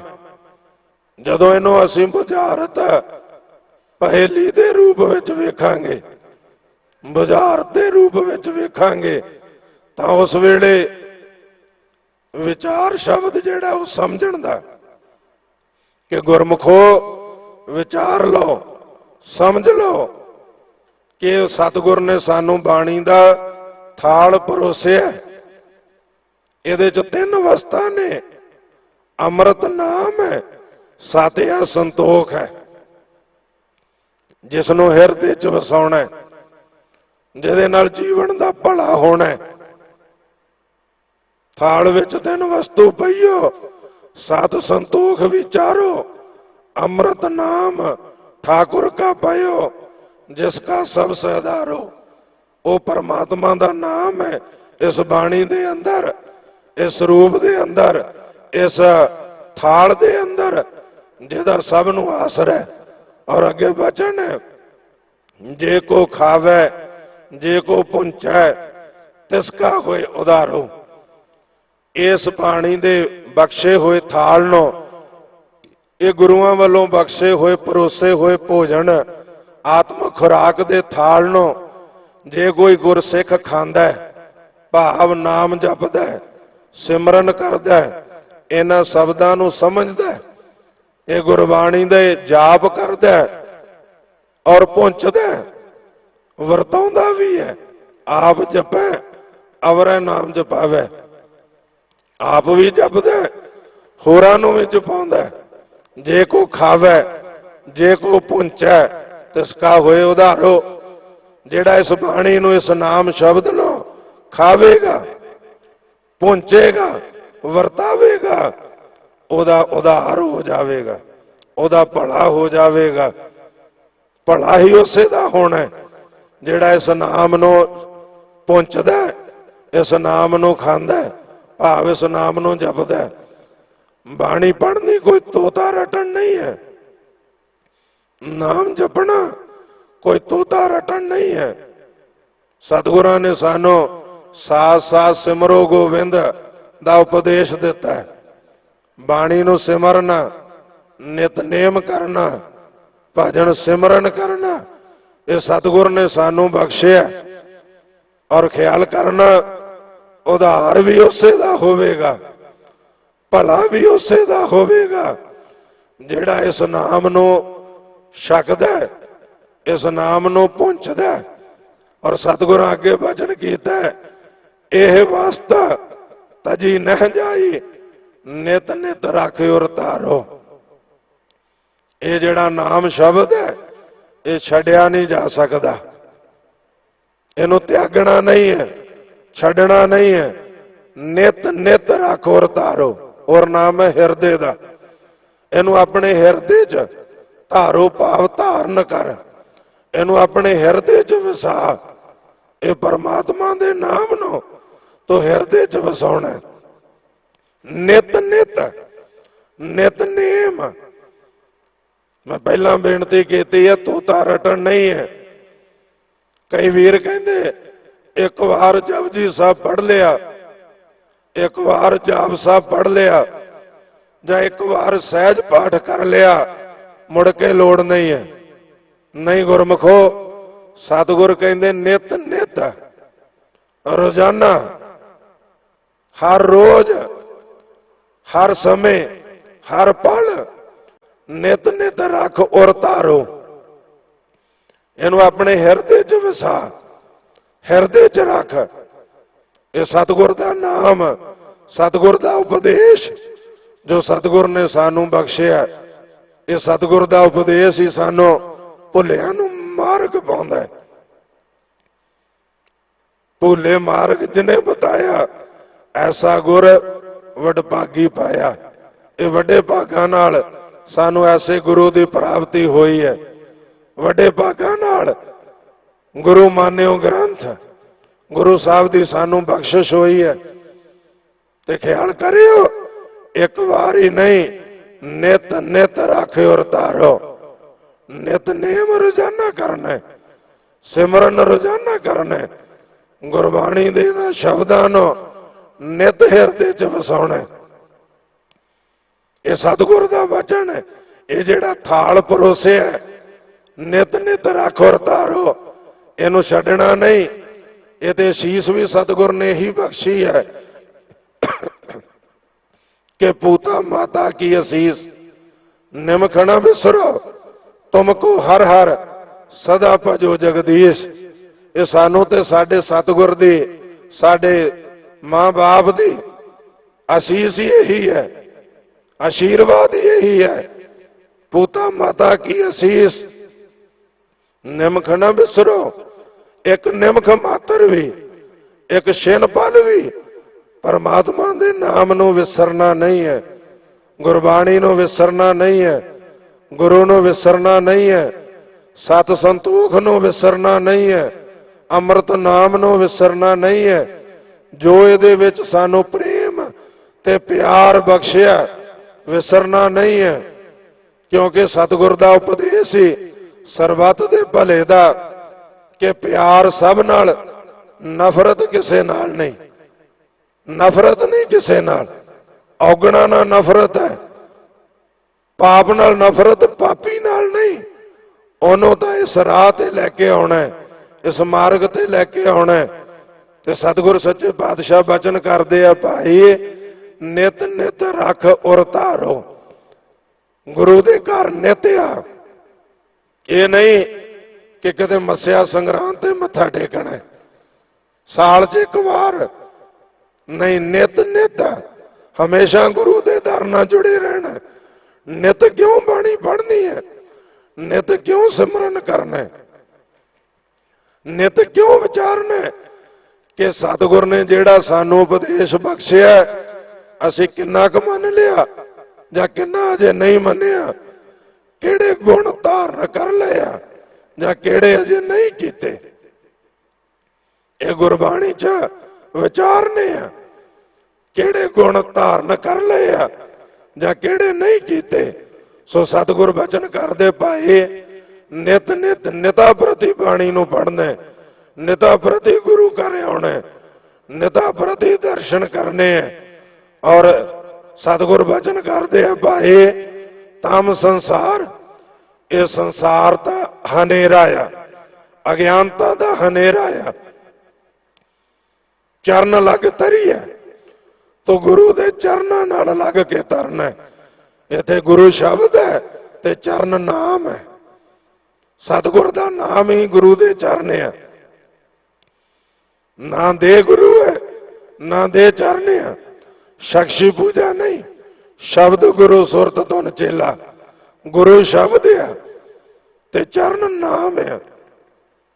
ਤੇ ਸਤਿਗੁਰ ਬਚਨ ਕਰਦੇ, ਭਾਈ ਤਮ ਸੰਸਾਰ ਚਰਨ ਲੱਗ ਤਰੀ ਹੈ, ਸਭ ਨਾਨਕ ਬ੍ਰਹਮ ਪਸਾਰੋ। ਇਹ ਸਾਰਾ ਪਸਾਰਾ ਬ੍ਰਹਮ ਦਾ, ਨਾਨਕ ਨਾਮ ਦੀ ਮੋਹਰ ਲਾਈ ਹੈ। ਗੁਰੂ ਅਰਜਨ ਦੇਵ ਮਹਾਰਾਜ ਨੇ ਤੇ ਬਚਨ ਕੀਤਾ ਹੈ, ਇਹ ਉਸੇ ਦਾ ਪਸਾਰਾ ਹੈ ਸਾਰਾ। ਤੇ ਜਿਸ ਦਾ ਸਾਰਾ ਪਸਾਰਾ ਹੈ ਉਹਦੇ ਚਰਨਾਂ ਨਾਲ ਲੱਗ ਜਾ, ਉਹਦੇ ਨਾਮ ਨਾਲ ਲੱਗ ਜਾ। ਇਹ ਸੰਸਾਰ ਤੋਂ ਤਰ ਜਾਵੇਗਾ, 84 ਦਾ ਚੱਕਰ ਮੁੱਕ ਜਾਵੇਗਾ। ਲੋਕ ਸੁਖੀਆ ਪਰਲੋਕ ਸੁਹੇਲਾ ਹੋ ਜਾਵੇਗਾ ਤੇਰਾ। ਇਹ ਸਤਿਗੁਰ ਸੱਚੇ ਪਾਤਸ਼ਾਹ ਨੇ ਸਾਨੂੰ ਬਖਸ਼ਿਸ਼ ਕੀਤੀ ਹੈ। ਆਓ ਗੁਰਮੁਖੋ ਗੁਰੂ ਦੇ ਚਰਨਾਂ ਨਾਲ ਲੱਗੀਏ, ਗੁਰਬਾਣੀ ਨਾਲ ਜੁੜੀਏ, ਗੁਰੂ ਦੇ ਸ਼ਬਦ ਨਾਲ ਜੁੜੀਏ। ਮਾੜੇ ਕਰਮਾਂ ਤੋਂ ਗਰੇਜ ਕਰਨਾ, ਧਰਮ ਨਾਲ ਜੁੜਨਾ, ਸਭ ਨਾਲ ਪਿਆਰ, ਨਫ਼ਰਤ ਕਿਸੇ ਨਾਲ ਨਹੀਂ। ਚੰਗੇ ਕਰਮਾਂ ਲਈ ਸਭ ਦਾ ਸਾਥ ਦੇਣਾ ਔਰ ਸਤਿਗੁਰ ਦੀਆਂ ਬਖਸ਼ਿਸ਼ਾਂ ਰਹਿਮਤਾਂ ਨੂੰ ਹਾਸਲ ਕਰਕੇ 84 ਦੇ ਚੱਕਰਾਂ ਚੋਂ ਨਿਕਲ ਕੇ ਗੁਰੂ ਦੀ ਜੋਤ ਵਿੱਚ ਜੀਵਨ ਮੁਕਤ, ਮਰ ਕੇ ਮੁਕਤ ਨਹੀਂ, ਜਿਉਂਦੇ ਹੀ ਮੁਕਤ ਹੋ ਜਾਣਾ। ਜੀਵਨ ਮੁਕਤ ਅਵਸਥਾ ਨੂੰ ਇਸ ਬਾਣੀ ਨਾਲ, ਸ਼ਬਦ ਨਾਲ, ਗੁਰੂ ਨਾਲ ਜੁੜ ਕੇ ਅਸੀਂ ਹੋ ਸਕਦੇ ਹਾਂ। ਇਹ ਗੁਰੂ ਸਾਹਿਬ ਨੇ ਸਾਨੂੰ ਥਾਲ ਬਖਸ਼ਿਆ, ਇਹ ਥਾਲ ਪਰੋਸਿਆ ਸਤ ਸੰਤੋਖ ਦਾ, ਅੰਮ੍ਰਿਤ ਨਾਮ ਦਾ। ਇਹਨੂੰ ਹਿਰਦੇ 'ਚ ਵਸਾ ਲਈਏ। ਔਰ ਨਾਲ ਹੀ ਮੈਂ ਬੇਨਤੀ ਕਰਾਂ, ਗੁਰੂ ਨੇ ਇਹ ਸਾਨੂੰ ਜੋ ਬੁਝਾਰਤ ਵੀ ਪਾਈ, ਪਹੇਲੀ ਵੀ, ਇਸ ਨੂੰ ਵੀ ਇਹ ਮੁੰਦਾਵਣੀ ਸਤਿਗੁਰ ਪਾਈ। ਗੁਰਸਿੱਖਾਂ ਲੱਦੀ ਪਹਾੜ, ਗੁਰੂ ਕੇ ਸਿੱਖ ਆਤਮਦਰਸ਼ੀ ਹੈ, ਜਾਣ ਲੈਂਦੇ ਗੁਰੂ ਦੀ ਬਖਸ਼ਿਸ਼ ਦੁਆਰਾ। ਪਰ ਨਾਲ ਹੀ ਦੂਜਾ ਬਚਨ ਮੁੰਦ ਦਿੱਤਾ, ਮੋਹਰ ਲਾ ਦਿੱਤੀ ਸਤਿਗੁਰਾਂ ਨੇ। ਕੋਈ ਵਾਧਾ ਘਾਟਾ ਨਹੀਂ, ਬਰਦਾਸ਼ਤ ਨਹੀਂ ਕੀਤਾ ਸਿੱਖਾਂ ਨੇ, ਨਾ ਹੀ ਕਰਨਾ, ਨਾ ਕਿਸੇ ਨੂੰ ਇਜਾਜ਼ਤ ਹੈ। ਤੇ ਹੱਥ ਬੰਨ ਕੇ ਬੇਨਤੀ ਹੈ ਐਸੇ ਲੋਕਾਂ ਨੂੰ ਕਿ ਉਹ ਗਰੇਜ ਕਰਨ, ਚਾਹੇ ਉਹ ਅਚਨਚੇਤ ਕਰ ਰਹੇ ਆ, ਚਾਹੇ ਉਹ ਸਾਜ਼ਿਸ਼ਾਂ ਨਾ ਕਰ ਰਹੇ ਆ, ਚਾਹੇ ਉਹ ਭੁਲੇਖੇ 'ਚ ਕਰ ਰਹੇ ਆ, ਕਾਰਨ ਕੋਈ ਵੀ ਹੋਵੇ, ਇਸ ਨੂੰ ਪੰਥ ਬਰਦਾਸ਼ਤ ਨਹੀਂ ਕਰਦਾ। ਤੇ ਇਸ ਵਾਸਤੇ ਜੋ ਸ੍ਰੀ ਅਕਾਲ ਤਖਤ ਸਾਹਿਬ ਤੋਂ ਆਵਾਜ਼ ਆਈ ਹੈ, ਸਾਰੇ ਸੰਤ ਮਹਾਪੁਰਸ਼, ਵਿਦਵਾਨ ਔਰ ਸਾਰੇ ਗੁਰੂ ਦਾ ਪਿਆਰ ਰੱਖਣ ਵਾਲੀਆਂ ਪੰਥਕ ਸੰਸਥਾਵਾਂ ਜਥੇਬੰਦੀਆਂ ਸਭ ਨੂੰ ਕੱਲ ਨੂੰ ਸ੍ਰੀ ਅਕਾਲ ਤਖਤ ਸਾਹਿਬ ਤੇ ਇਕੱਤਰ ਹੋਣਾ ਚਾਹੀਦਾ। ਲਿਖਤੀ ਵਿਚਾਰ ਲੈ ਕੇ ਜਾਣੇ ਚਾਹੀਦੇ ਆ। ਵਿਦਵਾਨਾਂ ਦੇ ਵਿਚਾਰ, ਮਹਾਂਪੁਰਸ਼ਾਂ ਦੇ ਵਿਚਾਰ ਲੈ ਜਾਣੇ ਚਾਹੀਦੇ ਆ। ਪਹਿਲਾਂ ਵੀ ਮਹਾਂਪੁਰਸ਼ਾਂ ਨੇ, ਵਿਦਵਾਨਾਂ ਨੇ ਇਸ ਮਿਲਾਵਟ ਨੂੰ ਰੋਕਾ ਲਾਇਆ ਸੀ। ਜਦੋਂ ਮੰਗਲਾਂ ਚਰਨਾਂ 'ਚ ਅਦਲਾ ਬਦਲੀ ਕਰਨ ਦੀ ਕੋਸ਼ਿਸ਼ ਕੀਤੀ ਗਈ, ਅੱਜ ਵੀ ਮਹਾਂਪੁਰਸ਼ ਸੰਪਰਦਾਵਾਂ, ਟਕਸਾਲਾਂ, ਜਥੇਬੰਦੀਆਂ, ਵਿਦਵਾਨ, ਬੁੱਧੀਜੀਵੀ ਜਿਹੜੇ ਗੁਰੂ ਦਾ ਪਿਆਰ ਰੱਖਦੇ ਆ, ਭਾਵ ਰੱਖਦੇ ਆ, ਡਰ ਰੱਖਦੇ ਆ, ਉਹ ਇਸ ਵਾਸਤੇ ਵਹੀਰਾਂ ਕੱਤ ਕੇ ਪੁੱਜਣ ਔਰ ਉਹਨਾਂ ਲੋਕਾਂ ਨੂੰ ਮੂੰਹ ਤੋੜਵਾਂ ਜਵਾਬ ਦਿੱਤਾ ਜਾਵੇ। ਉਹਨਾਂ ਸਾਜ਼ਿਸ਼ਾਂ ਨੂੰ ਜਿਹੜੇ ਸਾਡੇ ਗੁਰੂ ਬਾਣੀ ਦੇ ਅੰਦਰ ਮਿਲਾਵਟ ਕਰਨਾ ਚਾਹੁੰਦੇ ਆ। ਮੈਂ ਪਹਿਲਾਂ ਬੇਨਤੀ ਕਰ ਚੁੱਕਾ ਕਿ ਪ੍ਰਬੰਧ ਨਾਲ 100 ਗਿਲੇ ਸ਼ਿਕਵੇ ਹੋਣ, ਪ੍ਰਬੰਧਕਾਂ ਨਾਲ 100 ਗਿਲੇ ਸ਼ਿਕਵੇ ਹੋਣ, ਇਹਨਾਂ ਨੂੰ ਪਾਸੇ ਰੱਖ ਕੇ ਹੋਏ ਇਕੱਤਰ ਮਿਲੋ ਮੇਰੇ ਭਾਈ। ਇਹ ਸਤਿਗੁਰ ਦੇ ਸ਼ਬਦਾਂ ਨੂੰ ਕਮਾਉਂਦੇ ਸ੍ਰੀ ਅਕਾਲ ਤਖਤ ਸਾਹਿਬ ਤੇ ਪੁੱਜੀਏ ਤੇ ਪੰਥ ਦਾ ਪ੍ਰਵਾਨਿਤ ਫੈਸਲਾ ਹੋਵੇ। ਉਹਨਾਂ ਲੋਕਾਂ ਨੂੰ ਮੂੰਹ ਤੋੜ ਜਵਾਬ ਦਿੱਤਾ ਜਾਵੇ। ਇਹ ਸੰਗਤਾਂ ਤੱਕ ਸਹੀ ਖਜ਼ਾਨਾ ਗੁਰਬਾਣੀ ਦਾ ਇਸੇ ਤਰ੍ਹਾਂ ਪੁੱਜਦਾ ਰਹੇ, ਮਿਲਾਵਟ ਨਾ ਹੋਵੇ। ਭੁੱਲਾਂ ਚੁੱਕਾਂ ਦੀ ਖਿਮਾ ਬਖਸ਼ਿਓ। ਦਾਸ ਦੀ ਆਵਾਜ਼ ਨੇ, ਗਲੇ ਨੇ ਸਾਥ ਨਹੀਂ ਦਿੱਤਾ। ਮੈਂ ਹੱਥ ਜੋੜ ਕੇ ਗਲ ਵਿੱਚ ਪੱਲੂ ਪਾ ਕੇ ਸੰਗਤਾਂ ਤੋਂ ਖਿਮਾ ਮੰਗਾਂਗਾ ਕਿ ਸੰਗਤਾਂ ਨੇ ਇਹ ਮੇਰੀ ਆਵਾਜ਼ ਵੱਲ ਨਾ ਜਾਣਾ। ਜੋ ਗੁਰੂ ਦਾ ਉਪਦੇਸ਼ ਹੈ, ਜੋ ਗੁਰੂ ਦਾ ਸੁਨੇਹਾ, ਜੋ ਗੁਰੂ ਦਾ ਮੈਸੇਜ ਹੈ, ਉਹਦੇ ਵਿੱਚ ਸਾਰਿਆਂ ਨੇ ਧਿਆਨ ਦੇਣਾ। ਮੇਰੀਆਂ ਭੁੱਲਾਂ ਨੂੰ ਨਾ ਚਿਤਾਰਨਾ। ਗੁਰੂ ਦੇ ਬਚਨ ਜਿਹੜੇ ਗੁਰੂ ਨੇ ਕਰਵਾਏ ਆ, ਉਹਨੂੰ ਆਪਾਂ ਸਾਰਿਆਂ ਹਿਰਦੇ 'ਚ ਵਸਾਉਣਾ। ਆਉਣ ਵਾਲੇ ਸਮੇਂ 'ਚ ਪੰਥ ਪ੍ਰਸਿੱਧ ਵਿਦਵਾਨਾਂ ਤੋਂ ਇਹ ਕਥਾ ਵਿਚਾਰਾਂ ਦਾ ਲਾਭ ਲੈਣਾ। ਬਹੁਤ ਬਹੁਤ ਧੰਨਵਾਦ। ਇਹ ਮਿਲਾਵਟਾਂ ਕਿਵੇਂ ਹੋਈਆਂ, ਕਿਵੇਂ ਸ਼ੁਰੂ, ਇਹ ਪੰਥ ਦੇ ਵਿਦਵਾਨਾਂ ਨੂੰ ਪਤਾ ਹੈ। ਸਿੰਘ ਸਾਹਿਬ ਗਿਆਨੀ ਰਣਜੀਤ ਸਿੰਘ ਜੀ, ਬੜਾ ਵੱਡਾ ਖਜ਼ਾਨਾ ਉਹਨਾਂ ਦੇ ਕੋਲ। ਰਾਤ ਵਿਚਾਰਾਂ ਹੋ ਰਹੀਆਂ ਸੀ ਕਿ ਕਿੱਥੋਂ ਇਹ ਸ਼ੁਰੂਆਤਾਂ ਹੋਈਆਂ। ਮੈਂ ਸਮਝਦਾ ਅੱਜ ਸਮਾਂ ਆ ਗਿਆ ਕਿ ਉਹਨਾਂ ਲੋਕਾਂ ਨੂੰ ਜਵਾਬ ਦਿੱਤਾ ਜਾਵੇ ਕਿ ਸਾਡੀ ਗੁਰਬਾਣੀ ਦੇ ਅੰਦਰ ਕੋਈ ਮਿਲਾਵਟ ਨਾ ਕਰ ਸਕੇ। ਆਓ ਸਾਰੇ ਝੁਕਾਓ ਸੀਸ ਗੁਰੂ ਨੂੰ। ਭੁੱਲਾਂ ਚੁੱਕਾਂ ਦੀ ਖਿਮਾ। ਸਾਰੇ ਬਾਲਾ ਪ੍ਰੀਤਮ ਸਤਿਗੁਰ ਸੱਚੇ ਪਾਤਸ਼ਾਹ ਨੂੰ ਨਤਮਸਤਕ ਹੁੰਦੇ ਹੋਏ, 10 ਪਾਤਸ਼ਾਹੀਆਂ ਦੀ ਜੋਤ ਗੁਰੂ ਗ੍ਰੰਥ ਸਾਹਿਬ ਨੂੰ ਨਤਮਸਤਕ ਹੁੰਦੇ ਹੋਏ ਫਤਿਹ ਦੀ ਸਾਂਝ ਕਰੋ। ਆਖੋ ਜੀ ਵਾਹਿਗੁਰੂ ਜੀ ਕਾ ਖਾਲਸਾ, ਵਾਹਿਗੁਰੂ ਜੀ ਕੀ ਫਤਿਹ।